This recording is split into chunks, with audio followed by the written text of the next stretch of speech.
Գրանցումից հետո պարզ դարձավ, որ նիստի ներկա է 107 պատգամավոր։ Ազգային ժողովի նախագահ Հովիկ Աբրահամյանը ներկայացրեց քառօրյայի օրակարգը։ Ժառանգություն խմբակցության ղեկավար Ռուբեն Հակոբյանը դիմեց Հովիկ Աբրահամյանին, նշելով, որ արտահերթ նիստ հրավիրելու Ժառանգություն եւ Դաշնակցություն կուսակցությունների ներկայացուցիչների պահանջը ձեր անհետևողականության պատճառով ձախողվեց։ Հակոբյանի այս դիտարկումը Հովիկ Աբրահամյանը չընդունեց, ի պատասխան հայտարարելով, որ այն ձախողված չէ եւ որ ինքը կոչ է անում խորհրդարանական ուժերին դարձյալ հավաքվել եւ քննարկել հարցը։ Ազգային ժողովի նախագահի այս մեկնաբանությունը անլուրջ է, մեծ զրույցում նշեց Ռուբեն Հակոբյանը։ Խորհրդարանը իրավունք չունի անմասն մնալ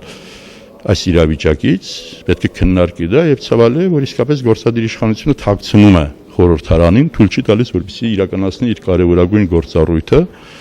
Եվ այս առումով պետք է ասել, որ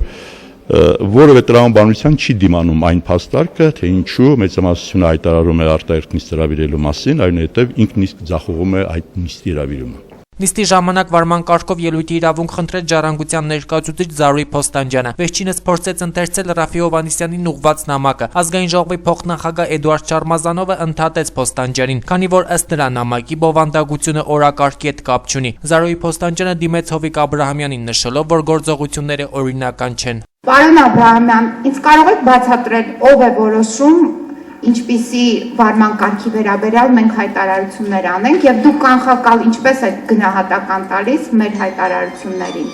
Եւ նման ընթացակարգ կանոնակարգ օրենքով նախատեսված է թե ոչ եւ ձեր գործողությունները օրինական են թե ոչ։ Ես չեմ որոշում է կանոնակարգ օրենքը, որ ընդունված է խորհրդարանի կողմից, այո, քննարկվող հարցի կապակցությամբ պետք է դրվի հարցեր եւ ունենալ ելույթներ։ Զարուհի Փոստանջյանը մեկ անգամ եւս ելույթ ունենալու իրավունք խնդրեց ու դարձյալ փորձեց ընթերցել նամակը։ Այս անգամ միջամտեց падգամավոր Մանվել Բադեյանը։ Վերջինս պահանջեց, որպեսզի Փոստանջյանին դուրս հրավիրեն նիստերի դահլիճից։ Հանրապետական падգամավորին ձայն տալու համար Հովիկ Աբրահամյանն այնուհետ հայտարարեց. «Միացրեք Մանվել Բադեյանի հեռախոսը», ապա ուղղեց իրեն խոսափողը։ Փետրվարի 18-ից հետո ես խնդրում եմ Տիկին Փոստանջյանի խոսափողը անջատել։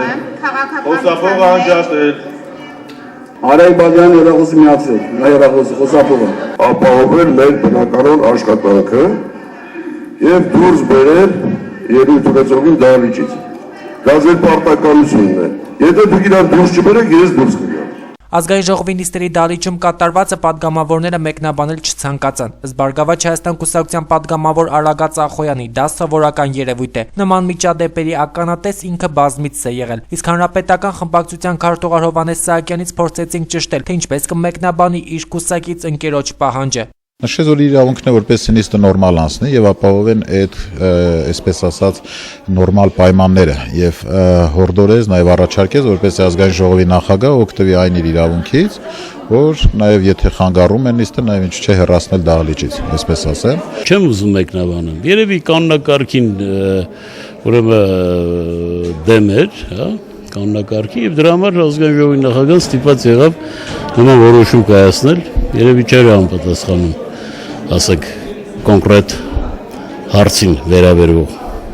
Միջադեպ միշտ լինում է։ Նշենք, որ ազգային ժողովում ձայների ճնշող մեծամասնությամբ ընդունվել է կառավարության կողմից ներկայացված Հայաստանի Հանրապետության քրեական օրենսգրքում փոփոխություններ եւ լրացումներ կատարելու հարցը։ Խորհրդարանը հաստատել է նաեւ նախորդ քառօրյայում քննարկված մի շարք օրենսդրական նախաձեռնություններ։ Փայլակ Վարդյան, Գարիկ Ազիբեկյան, Գալանյուս։